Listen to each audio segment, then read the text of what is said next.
Magazeto veseni kazikaze Ingozi iwacu Magazeto veseni Washinga iwacu Ingozi Ehesha bantu bo mu gisagara cya Ngozi bishasha mu gisagara cya Ngozi vyamaho ariko ubuhona rigari mu mpera z'umwaka haja gahebuza Magazeto veseni Washinga. Iyi Magazeto veseni batuzana ibicuruzwa bitandukanye byo mu nzu kubitegurira kubaka izabo cyangwa bashaka gusubiriza ibikoresho bari basanzwe bafise byononekaye. Kazi mwese muri Magazeto veseni Washinga ikibazo cyari cyari cyakemuwe. Ati rero ibyo bikoresho ni ibihe? Hari amakuvureri meza kandi agezweho n'amashuka meza mu mabara yose. Hari amasorori ameze neza kandi ashusha mato mato na manini n'amateremusi mato mato na manini kandi ashusha ameze neza. Ni byinshi. Amasahani ameneka n'atameneka, amatasi, ibirahuri by'amazi n'iby'imivinyu. Sino bivuga ngo ndabimare akabijya rero. Ibyo byose nadondaguye baradetaya bakanaranguza. Igisagara cya Ngozi cyaragutse. Ushobora kumbaza ati yo Magazeto veseni Washinga iherereye hehe? Ni imbere ya KCB Bank neza na neza ku muryango w'isoko mu kuboko kw'ibubamfu ku muryango ugira kabiri kw'ikaburimbi. Kuba afite icyo babaza mwotwakura ku nimero zikurikira 69 43 37 34 cyangwa ku 71 ubusa 25 47. Magazeto veseni Washinga irabahaye ikaze inabipfuriza iminsi mikuru ya Noel na Bonane. Magazeto veseni Washinga iri kumwe nawe.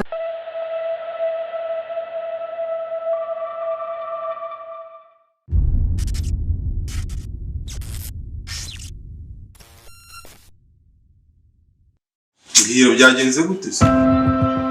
Nyereko umuntu mushaka kubakana. None nogira gute? Waruzi ko nta kintu ibona kandi gihari. Ndizera umugabo wawe nta kintu yokora mutavugana.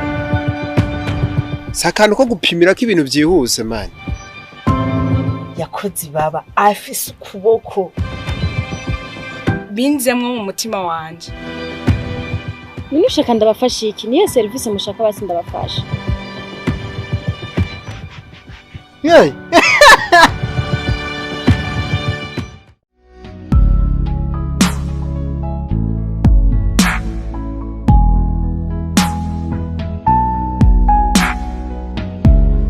Ibanga Wacu nta muntu n'umwigeze arongora umwisilamu. Ako rero ibyo ngibyo ntaho bihuriye n'urukundo rw'abantu. Urumva nyine shoko mama wagifite ya myumvire ya kera ngo ntiwakora ibi ntiwakora ibi. Ibi turi mu iterambere. Ibintu byarahindutse turi bakuru ufite ubwenge n'undi afite ubwenge. Icyambere n'urukundo mufitanye n'umugore wawe. Suko nyene. Urumva? Ahubwo ikindi ngiye shaka kwibarize se nimujya gufunga indoba sinzi mba mwaranayifunga. Wapi mani nacikije umuntu.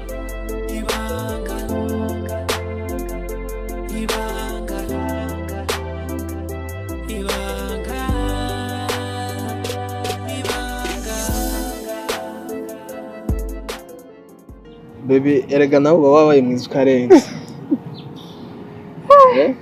Nawe urasetsa. Usa ndagukumbuye. Nibiki? Arunkumbuye nzunguruka ndaho. Nabonye ko uri umubogari. Nabibonye. Ubu nyine nduzuye urukundo. Uzuye urukundo. Cubura ni kima gusa. Mburiki. Utantahura she. Ariko vraiment ko gutahura nzogutahura kangahe ahubwo n'utantahura.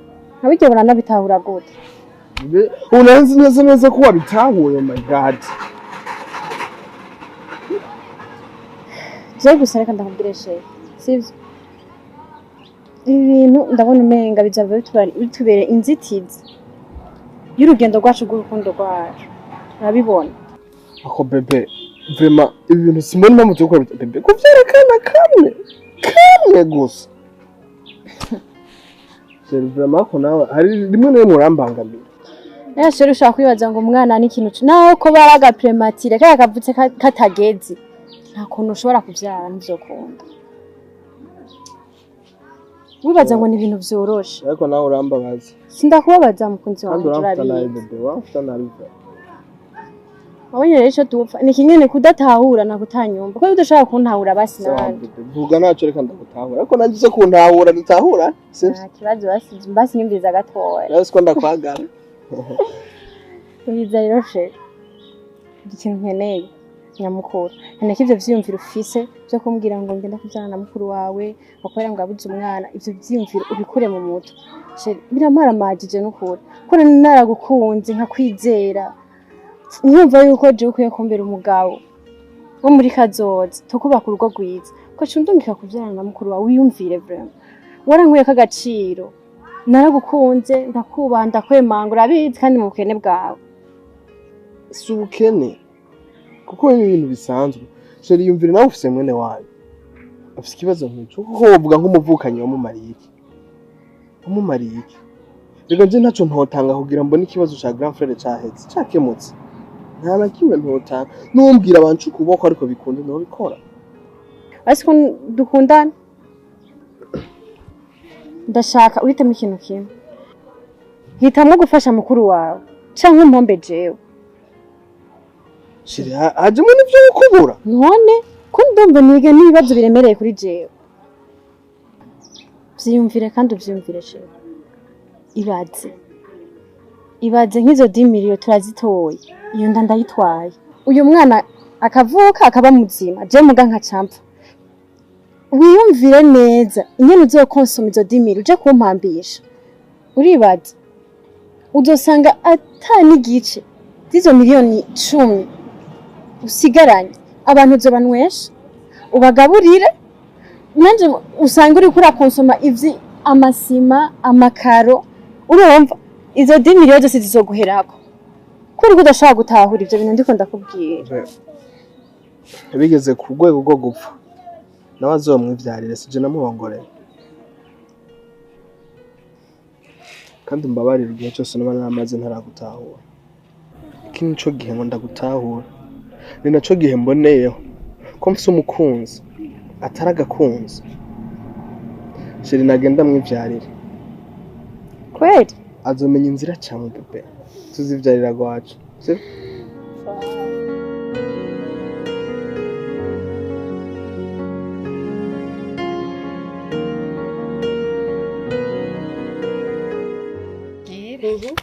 mbwira ntumbwire n'ubu nta nikoroka nta niki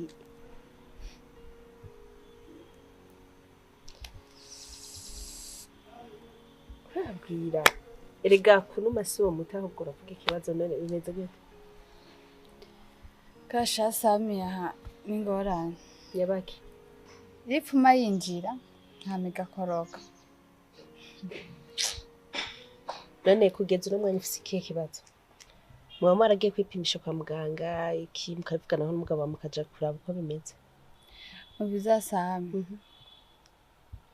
umugabo wanje umugore wiwe yapfuye yari afise inda umva rero bisobanura yuko ayije mfise ingorane uri sure ego aho waja gusambana handi ntayozana ubu warabuze nyene umuhungu ngaho hanze atavukanye ibibazo akomeye yo gutera inda mbe uwo mugabo yanka ko muja kwa muganga kwipimisha muri babiri uri sure gute ko ari watavyara rondera umwana yakoze baba afise ukuboko niyo umutumye ahashika pana babandi bagenda umengo umutuma ku isoko akagarukira ngaho nyaho kuri imisesi mone bandanye wigira ikijuju uzotubona duhetse twirirwa turiruka n'abana ngaho nawe ucice muri ino nzu umuntu ariko guhanura ibintu bizima uriko kanwa amasinyo Bega singombwa undunga iki hanze canke sico cava gikemura ibibazo by'iwanje kurangira mu mutwe we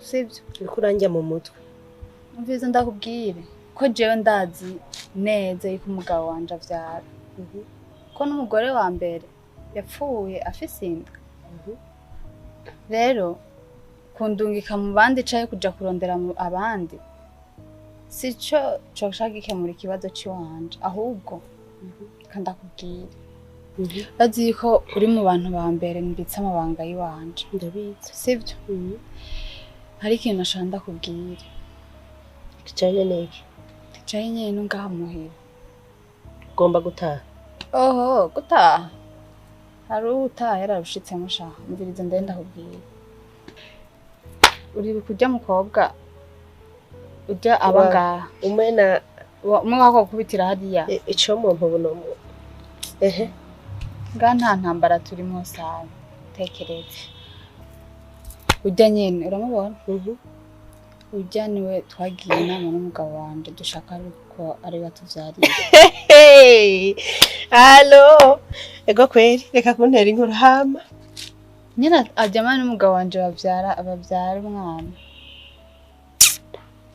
uri kijuju mone ndanakumviye n'ikigongo mbe mone urazi ukuntu igise kibabaza ico urakizo canke wama wumva umuntu ngo yavyaye ukabona aragiye aragarutse ukaca wibaza ngo yari karatwenga hariya canke ari mu bindi urazi ukuntu igise kibabaza wewe urakizo sigura rero amahera muzohemba umukobwa kugira yemere kuja kubabara kubera mwe babiri bizasaba je nawe ndumva umugabo wanje avuga ko azomuha imiliyoni 10 imiliyoni 10 z'amarundi rigamura bakire nani ntavyo narinzi cemba naraje mukangurana nk'agatahe ukuntu nyene atuma nemera ati buri kwezi nzonza ndabaha inyungu yayo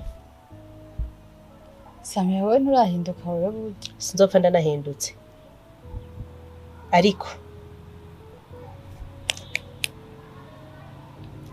ndagize icyumviro icyumviro ni iki ndafise umuntu yogukorera ibyo ushaka ukamuha 500,000 nkavyara bikagenda gute uva abeshe jewe beshi bwawe oya kuri ino si tubayeko umuntu arabaho ku neza cyaka abaho ku nabi cyaho mbarira kandi nta kintu na kimwe kinanira amafaranga ngira none ndafise umuganga no gutwarako umuganga akakuvura sabeje ndakubwiye ndabona yuko ibintu tuba turavuganje nawe umviriza ndakubwire ndashaka kugutwara ku muganga w'umupfumu akakuvura ko natwe inaha mu Rwanda nta mahoro imvura iragwa kabisa ariko nyabo byawe narabyumvishe ariko sinkanakubaza nta gutekereza kuzishumbusha uravuga kuzana undi mugore kuzana undi mugore niko kwishumbusha naco kinzinye ngaho ngira tukivugane ko ariko nyene byarashitse ndakora agakosa narazanye undi mugore ariko nazanye umugore w'umwisilamu mama ntitubanye neza kabisa ntibyamuguye neza ariko aravuga ngo ninda mwirukane ngo uwo mugore habaye uwo muryango wacu ngo nta mugabo yigeze atwara umwisilamu cyangwa nta mwisilamu yigeze arongorwa muri urwo rugo none akaba aricyo kibazo kuri mama wawe mama ntiyabyakiriye neza bure tubanye nabi ariko aravuga ngo ninda mwirukane amuvire mu rugo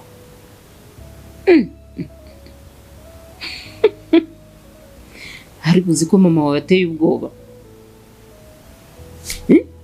icyo ngicyo nicyo kintu kimurimo akeneye gukomeza kuba umupfakazi ungana gutya jewe kubyo nuko nakuyemo ivyo wanje namaze kuvyara jewe yaba ntaravyara naho bontuma kwica umuntu no mwica muganga umwana ubu uriko wanka gutanga 500,000 ugira utange 10,000 9,000,000 500 ntashozo kumarira wewe gira none neza ndakubwiye ati itegure urondera ayo mahera uce ndagutwara Monia mu mezi 3 we nutaburi muri umwanya wose uzocungaye none uwo muntu ushaka kuntwara tuzorinda kuryamana tuzogenda gute oya we twe tuzogenda umubwire mbere hari igihe unashika n'ikibazo cyo yamaze kukimenya kuba bagimengo barerekwa uwo muntu niyindi tuzogenda aho hiyo mu Kinyana hari umupfumu aragiye kwipimisha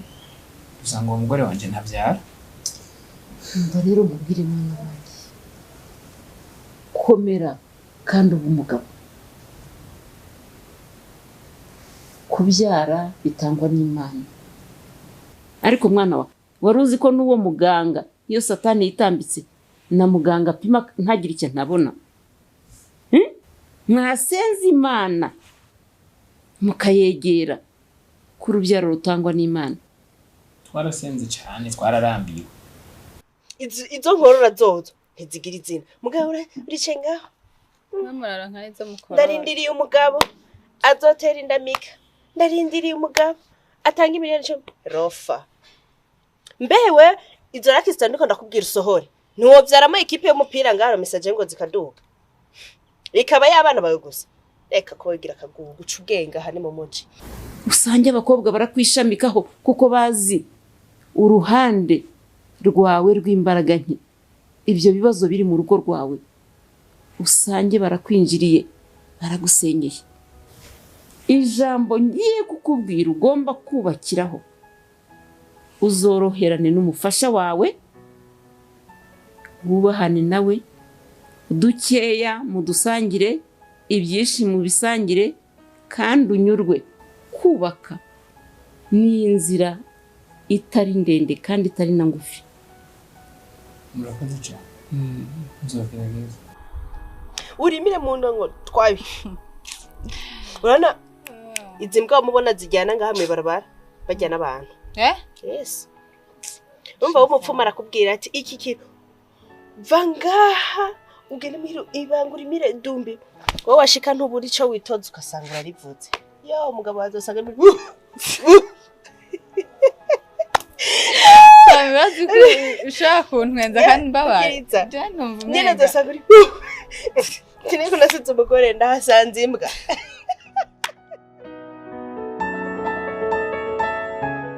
Ni imisi yose wahora hega baje. Narindi ngaha nyene kweli. Gusa urabizi nyene umuntu aguma yirukanka agira. Uzi ko nagoheruka cagiye mugabo wanje ariko arakumbwira. Kompresenta ko nyene aya nawe. Gusa narinje ari kintu ashaka kuvugana nawe. Ngira uzoshikiriza umugabo wawe. Naco kintu kutamutelefone ariko nibaze yuko uzi yuko atari ngaha. Ndabizi ko atari hari ariko byabaye ngombwa ko ubimenya kuko ndazi yuko ni kintu atokora mutavuganye nk'umuntu mubana. Je nasanze ndabicishije iwawe ukayimubwira naho yo bitahura gusumba uko je nabimubwira. Okay, mbwira ndakumva. Urabona umugabo wawe agiziye.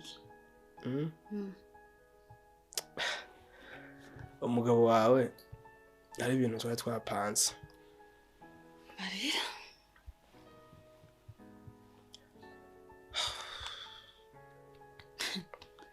None mbwira ico kibazo ufise mwe mwapanze ibiki?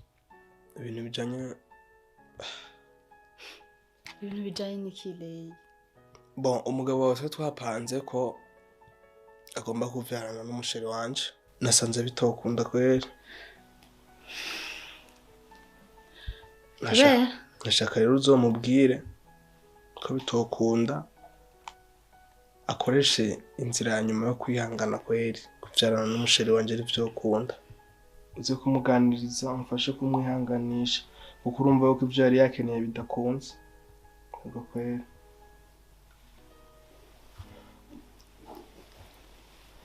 ariko Charles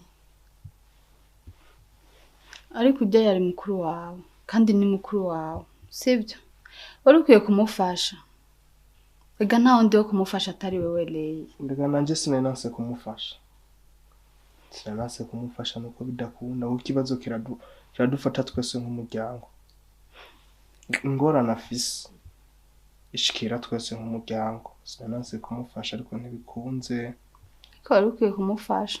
Ko yagutuye ico kibazo wari ukwiye kumufasha Leye. Twaronderera ahandi n'ukuri. Ariko wari kumufasha ku bwanje. Nukuri ko Imana mwihangana. Hanyuma uwo nyimba muvugana kuri telefone uze kumubwira aje amafaranga yagomba mpe.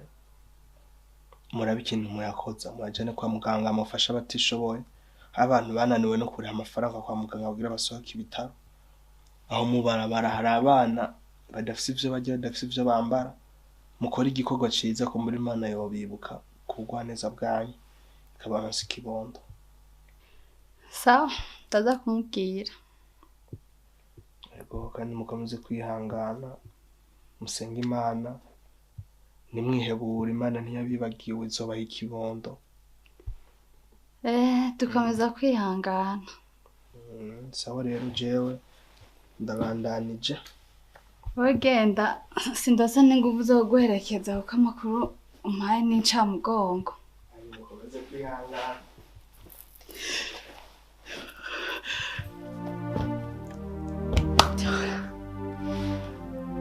urabona akazi shaka kuguha hari ibihungu bibiri bigendana bingeramiye abo bahungu ko ari babiri rero umwe yitwa Leyi undi yitwa Yewe nta bintu byinshi nkeneye ko bapfa bose uko ari babiri ndabishoboye gose ndabishoboye gusa bisaba amafaranga sister amafaranga si kibazo jewe kora akazi gusa nta bindi umva ko ari babiri iyo ari babiri nibakeye umpaye nk'abanindwi niho ushobora kuguca amafaranga akugabanya mugabo ari babiri mukaba naca ndazi dutegezwa guhuza kubera sidiri ya mbere mwene yo ndizo ndazimenyereye niyo mpamvu nyene naje wawe ndabize wewe kudafite nata bintu by'uburofa ndagufasha nawe ushaka ko ndabicisha isuka cyangwa igipaho ndahone oya bwo ndazi burorosha ntawe uri bwarakurusha urafite amafoto yaho ndayafise kabisa nyereka amafoto yaho kwere umva sinshaka kwica umuntu ndamurenganya ushobora gusangiye kucyasanga ndi nishuta ariwe